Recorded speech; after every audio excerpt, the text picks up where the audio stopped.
প্রিয় চাকরি প্রত্যাশী ভাই ও বোনেরা, আসসালামু আলাইকুম। আশা করি আল্লাহ তাআলার রহমতে আপনারা সবাই ভালো আছেন। তো বন্ধুরা, আবারও একটি নতুন সরকারি চাকরি তথ্য নিয়ে আসলাম। বস্ত্র অধিদপ্তরে একটি নতুন নিয়োগ বিজ্ঞপ্তি প্রকাশ করেছে। এটা আপনারা বস্ত্র অধিদপ্তরের নোটিশ বোর্ডে গেলে এখানে দেখতে পারবেন। তো এই নিয়োগ বিজ্ঞপ্তিটি সম্পর্কে আমি তুলে ধরার চেষ্টা করব। কিভাবে আবেদন করবেন, কতগুলো লোক নেবে, এই যাবতীয় তথ্যগুলো আপনাদের সামনে তুলে ধরার চেষ্টা করব।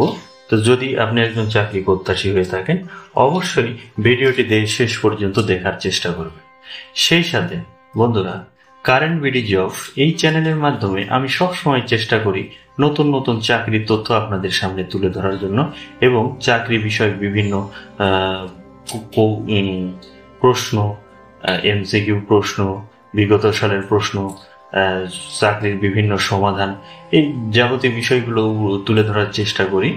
তো আপনার যদি চাকরি সম্পর্কে কোনো ধারণা লাগে বা কোনো চাকরি যদি মিসিং হয়ে থাকে, তাহলে আমার এখান থেকে দেখে আপনারা সেই জবে আবেদন করতে পারবেন এবং চাকরি বিষয়ে বিভিন্ন তথ্য এখান থেকে পেয়ে যাবেন। তো নতুন চাকরির তথ্য পেতে সবার আগে অবশ্যই চ্যানেলটি সাবস্ক্রাইব করে বেল বাটন অন করে দিয়ে রাখবেন। বন্ধুরা, গণপ্রজাতন্ত্রী বাংলাদেশ সরকার বস্ত্র ও পাট মন্ত্রণালয়ে নিয়োগ বিজ্ঞপ্তিটি প্রকাশিত হয়েছে 24শে জুলাই 2025 তারিখে। এটি অনলাইনেই আবেদন করতে হবে, অফলাইনে বা অন্য কোনোভাবে আবেদন গ্রহণ করা হবে না। তো dotr.teltok.com.bd এই ওয়েবসাইটে গেলে আপনারা আবেদন করতে পারবেন যখন থেকে আবেদন শুরু হবে। তো প্রথম যে পদটি আছে কম্পিউটার অপারেটর, গ্রেড 13, 11,000 টাকা স্যালারি থেকে 26,590 টাকা পাবেন সবল সাকল্যে। 6টি পদসংখ্যা, স্থায়ীকরণ করা হবে 2টি এবং অস্থায়ী 4টি। কোনো স্বীকৃত বিশ্ববিদ্যালয় হইতে বিজ্ঞান বিভাগে স্নাতক সম্মানের ডিগ্রি থাকতে হবে এবং কম্পিউটারের অভিজ্ঞতা থাকতে হবে। বাংলায় 25 শব্দের এবং ইংরেজিতে 30 শব্দের টাইপিং যে স্পিড টেস্টে উন্নতি হতে হবে। অর্থাৎ এখানে আপনাকে পরীক্ষা দিয়ে উন্নতি হয়ে তবে চাকরি হবে। টেইলার মাস্টার গ্রেড 13তে নেবে 6 জন, স্থায়ী 3টি পদ, অস্থায়ী 3টি। এখানেও মাধ্যমিক স্কুল সার্টিফিকেট হলে হবে। প্রফেশনালি 3 বছরের বাস্তব কর্ম অভিজ্ঞতা যদি থাকে তাহলে একমাত্র আবেদন করবে, কারণ এই টেইলার মাস্টারে যদি আপনার অভিজ্ঞতা না থাকে আবেদন করার প্রয়োজন নাই।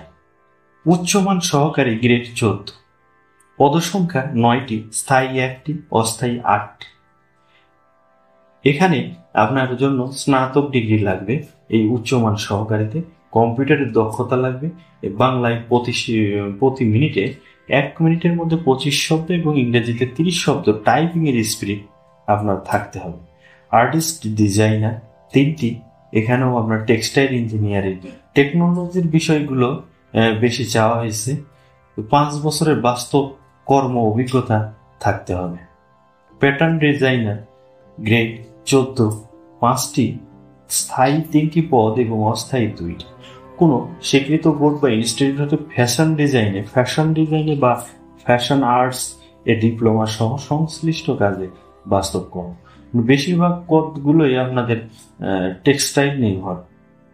টেকনিক্যাল অ্যাসিস্ট্যান্ট 17টি পদে কোনো স্বীকৃত বিশ্ববিদ্যালয় প্রথম বিভাগে মাধ্যমিক অর্থাৎ এসএসসি ভোকেশনাল থেকে যদি টেক্সটাইল কোর্স পাশ করা থাকে তাদের জন্য একটি ভালো সুযোগ যে 17টি পদে আবেদন করলে এই চাকরি হওয়ার সম্ভাবনাটা বেড়ে যাবে। স্থায়ী 5 জন এবং অস্থায়ী 12 জনকে নিয়োগ করা হবে। এছাড়া আছে ল্যাবরেটরি অ্যাসিস্ট্যান্ট 5 জন। কোনো স্বীকৃত বোর্ড হইতে দ্বিতীয় বিভাগে উচ্চ মাধ্যমিক সার্টিফিকেট থাকলে আবেদন করতে পারবে। অফিস সহকারী কাম কম্পিউটার মুদ্রাক্ষরিক 20 জনকে নিয়োগ করা হবে। মাধ্যমিক, উচ্চ মাধ্যমিক সার্টিফিকেট থাকলে অর্থাৎ এইচএসসি থাকলে এবং কম্পিউটারে 20 শব্দ, ইংরেজিতে বাংলাতে উভয় ক্ষেত্রে যদি আপনার 20 শব্দ টাইপিং স্পিড থাকে তাহলে আপনি আবেদন করতে পারবেন। মেকানিক্স 17টি পদে মাধ্যমিক স্কুল সার্টিফিকেট হবে এবং মেকানিক্যাল ট্রেড পাস সহ 5 বছরের বাস্তব কর্ম অভিজ্ঞতা লাগবে।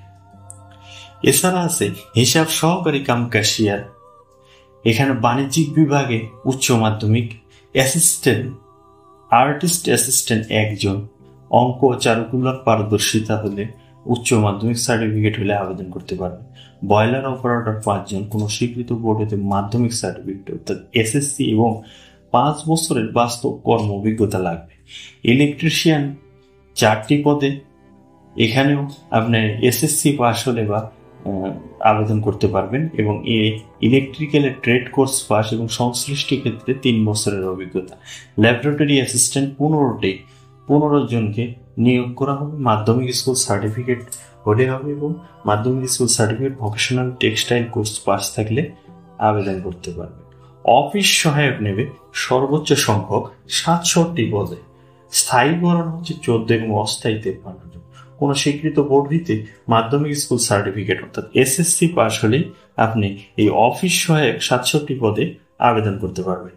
নিরাপত্তা প্রহরী 5 এবং মালি 1 জন এবং বাবুর্চি 2 জন। এই প্রত্যেকটা পদের জন্য জুনিয়র স্কুল সার্টিফিকেট হলে আপনার আবেদন করতে পারবেন। 4 আগস্ট 2025 তারিখে প্রার্থীর বয়স 18 থেকে 32 বছর হবে। বয়স প্রমাণের ক্ষেত্রে কখনো সরকারি চাকরির ক্ষেত্রে এফিডেভিট গ্রহণযোগ্য হয় না। তো এখানে যে জব নিয়োগের যে যাবতীয় বিধিমালাগুলো, কোন কোন বিধিতে এই নিয়োগ বিজ্ঞপ্তিটি সম্পন্ন করা হবে, এই যাবতীয় বিধিগুলো এখানে ধারা অনুসারে উঠে দিছে, যাতে আপনাদের বুঝতে কোনো সমস্যা না হয়।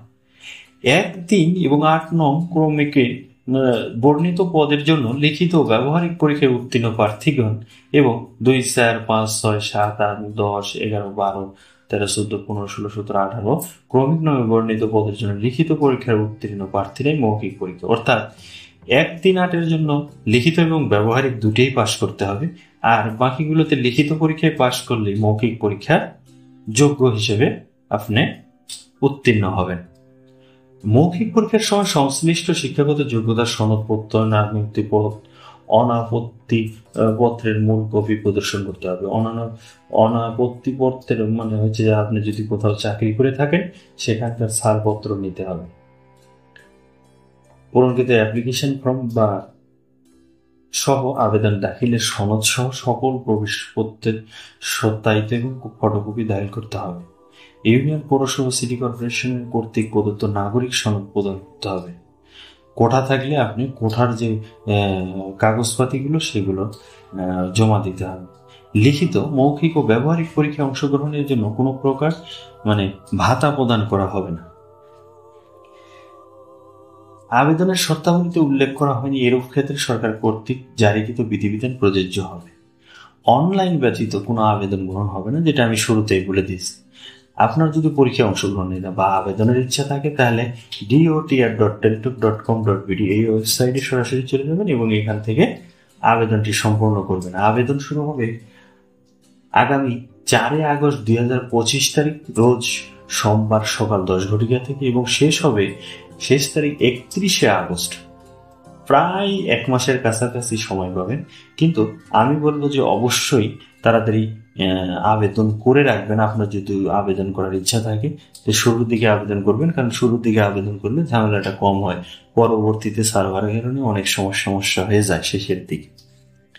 তো অনলাইনে আবেদনের সময় 300x300 ছবি এবং 300x80 যেটার ছবির মেগাবাইট হবে 100 KB এবং সাইজের সিগনেচারের সাইজ হবে 60 KB। এই জিনিসটাগুলো আপনারা লক্ষ্য করবেন। যদি আপনারা নিজেরাই আবেদন করতে পারেন তাহলে তো ভালো। আপনারা একটা টেলিটক প্রিপেড সিম থাকলে আপনারা আবেদন করতে পারবেন। যে কোনো সরকারি চাকরিতে আপনার একটা টেলিটক সিম থাকলে তার মাধ্যমে আবেদন করে ফেলবেন।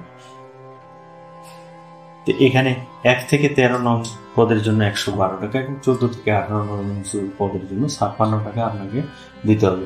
এখানে প্রথম SMS এবং দ্বিতীয় SMS সুন্দরভাবে দেওয়া আছে। আপনি এখান থেকে দেখে ভালোভাবে পড়ে SMS গুলো করে দেবেন, তাহলে আর ফেল হবে না, টাকা কেটে নেবে। প্রবেশপত্র প্রাপ্তির বিষয়টি পরবর্তীতে মোবাইলের SMS এর মাধ্যমে জানানো হবে, যেটি অবশ্যই একটি সচল মোবাইল নাম্বার দেবেন, যাতে আপনার SMS ওরা কোনো তথ্য দিলে সেটি আপনার সঙ্গে সঙ্গে ঢুকে যায়। অনেকে আছেন যারা বন্ধ থাকে, সমস্যা হয়, SMS পাওয়া যায় না, এই নাম্বারগুলো অবশ্যই দেবেন না। দিলে আপনার পত্র যখন বা পরীক্ষার সময় যখন হবে তখন আপনি SMS পাবেন।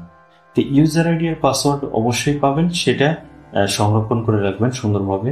পরবর্তীতে আপনার অ্যাডমিট কার্ড ডাউনলোডের সময় আপনার ওই ইউজার আইডি এবং পাসওয়ার্ড দিয়ে আপনি প্রবেশপত্র ডাউনলোড করতে পারবেন। সেখানে পরীক্ষার তারিখ, কোথায় পরীক্ষা হবে, যাবতীয় তথ্য থাকবে। বিভিন্ন ধরনের সাহায্যের এখানে দেওয়া আছে, আপনারা যে কোনো ধরনের সাহায্যের জন্য এই 121-এ কল করতে পারবেন। তাছাড়া এই নাম্বারগুলোতে এই যে মেসেজ পোর্টালে যোগাযোগ করতে পারবেন। এই বিভিন্নভাবে যোগাযোগ করে যদি কোনো সমস্যার সম্মুখীন হয় তাহলে অবশ্যই যোগাযোগ করে সুন্দরভাবে জেনে নিয়ে আপনারা আবেদন করে রাখবেন। এই ছিল 190টি পদে 190টি পদে বাংলাদেশের বস্ত্র ও পাট মন্ত্রণালয়ে নিয়োগ বিজ্ঞপ্তি। আমি আশা করি আপনি যদি একজন যোগ্য প্রার্থী হয়ে থাকেন এবং যারা ভোকেশনাল স্টুডেন্ট আছেন তারা তো অবশ্যই মিস করবেন না, কারণ তাদের জন্য একটা সুবর্ণ সুযোগ। সেই সাথে এমন নতুন নতুন চাকরির তথ্য সবার আগে পেতে অবশ্যই আমার চ্যানেলটি সাবস্ক্রাইব করবেন এবং বেল বাটন অন করে দেবেন। ভিডিওটি ভালো লাগলে একটা লাইক করবেন, শেয়ার করবেন এবং কোনো তথ্য জানার থাকলে অবশ্যই কমেন্টস করবেন। আমি যত দ্রুত সম্ভব উত্তর দেওয়ার চেষ্টা করব। তো ভালো থাকবেন, সুস্থ থাকবেন। আল্লাহ হাফেজ।